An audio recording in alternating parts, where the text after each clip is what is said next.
So today I'm going to make some red hot tomato and pepper chutney. Now this is quite a spicy recipe. I love this one, made it several times.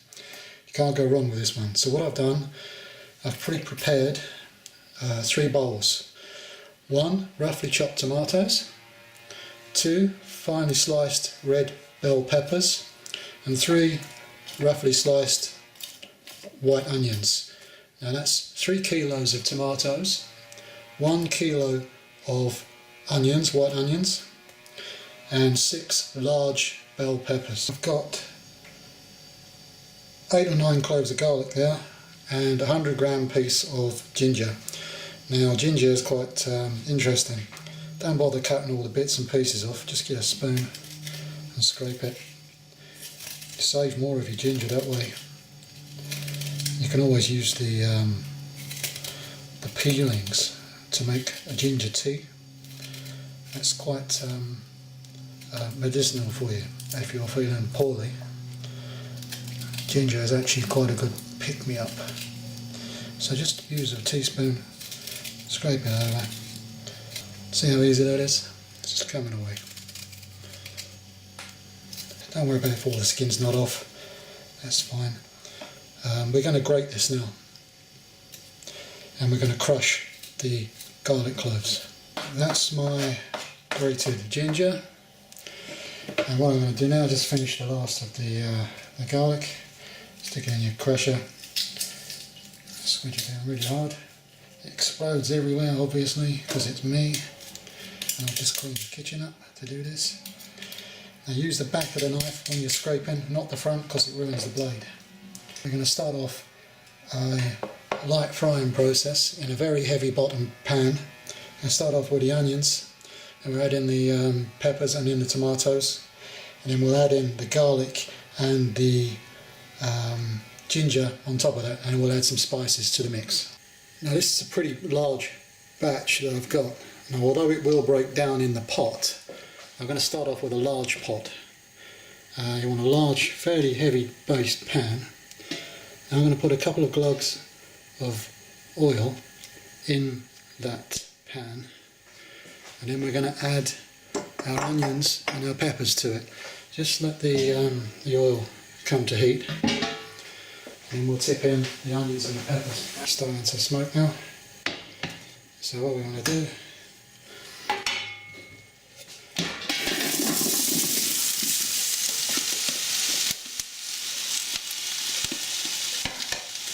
tip in our onions and our peppers, give it a stir. Just use a wooden spoon, make sure the bottoms don't catch. So when you're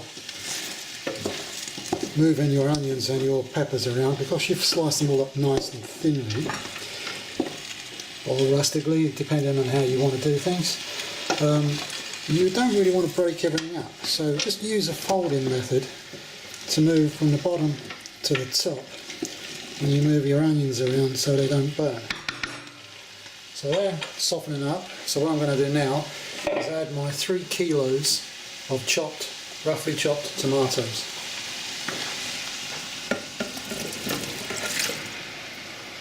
What we'll do, we'll give that a stir.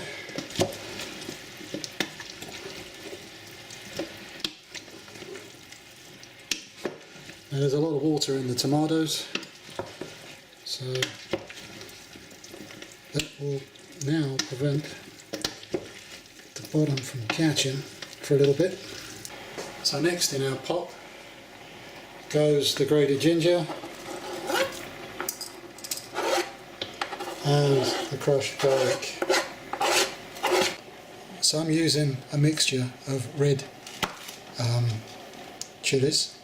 I've got a couple of Scotch bonnets, which are really, really hot ones.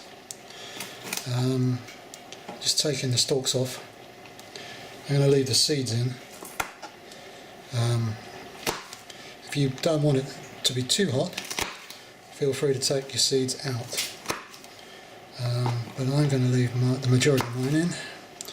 And what I'm going to do, I'm going to finely chop these chilies so they mix into my chutney mix.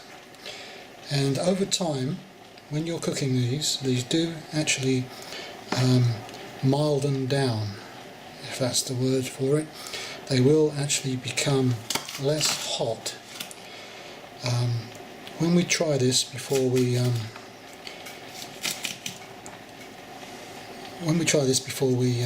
bottle everything, we'll give it a taste test.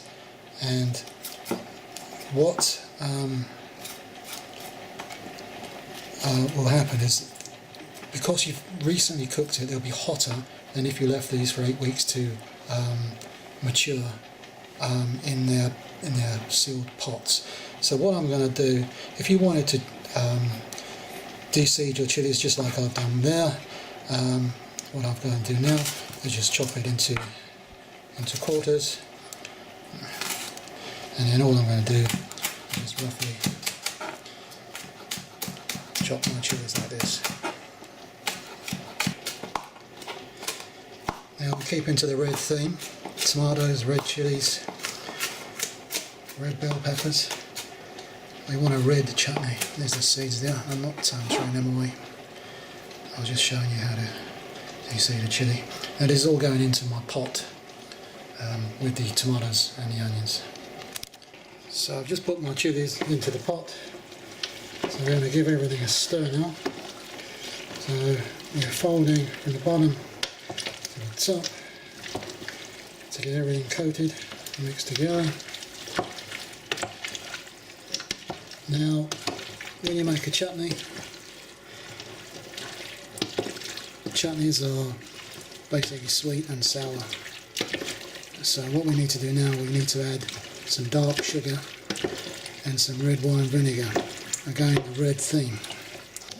So in a small frying pan, I'm going to toast off 2 tablespoons of mustard seeds, half a tablespoon of cumin seeds, 1 tablespoon of coriander seeds, and we're going to toast these off and then grind them up in a pestle and mortar.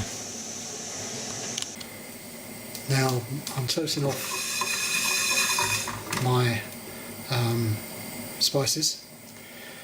Now what they'll do, they'll start to release a little bit of their oils when they're starting to toast them, and you can also see that the spices are actually starting to pop, and that's what we want. It's a dry frying pan, no oil,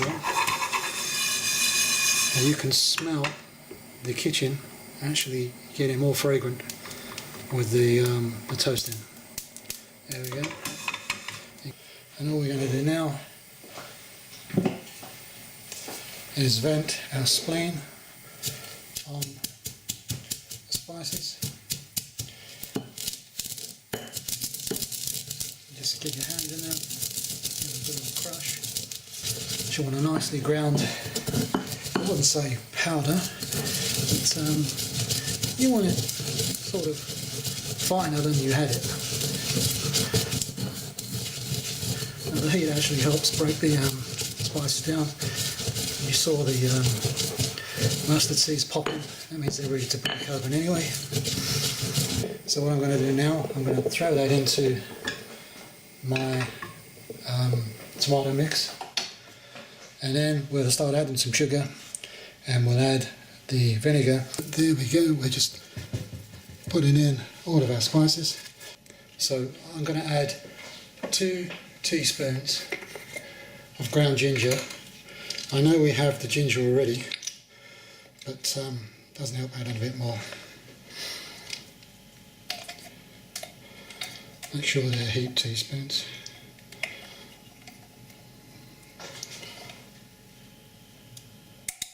There you go. And we're going to add 1 teaspoon of ground allspice.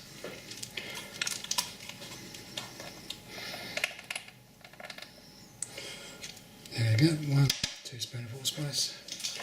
So we're giving that a stir now. Now what we want to do now is add sugar. So I'm adding 250 grams of dark muscovado sugar.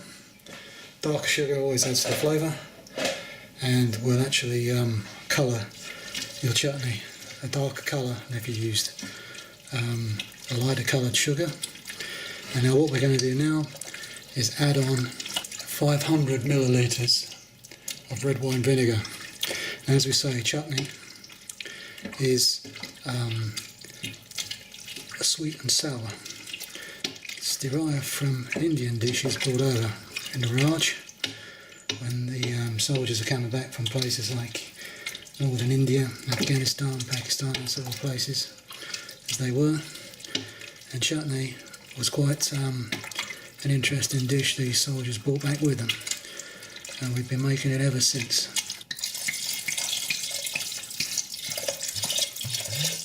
What I want to do is add some salt, so I'm going to add about a teaspoon of salt. Now the salt is also a preservative, and it will allow this to keep for several months stored in a dry place.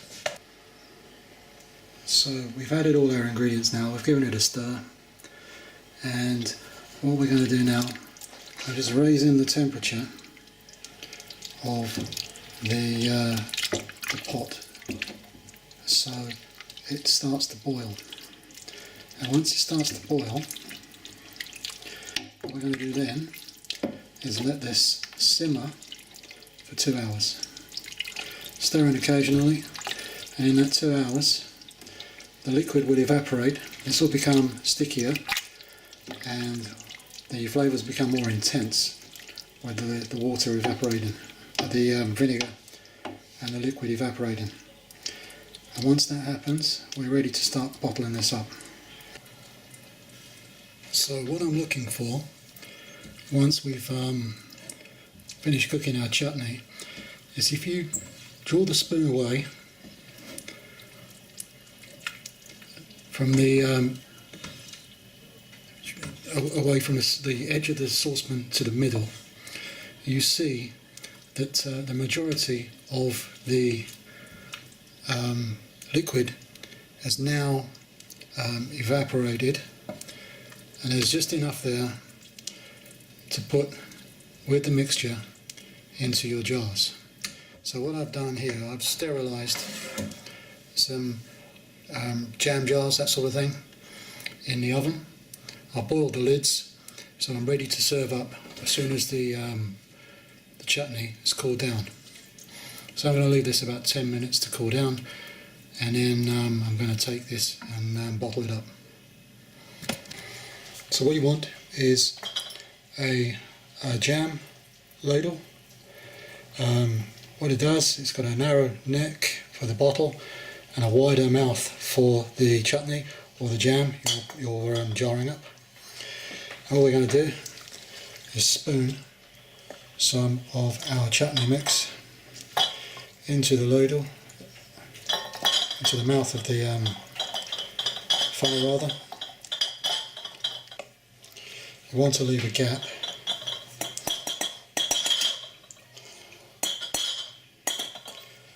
about 1 centimetre from the top,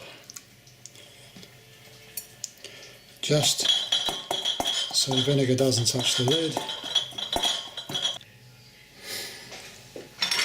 So currently you can see the lid has a little air pocket in it. That's to be expected.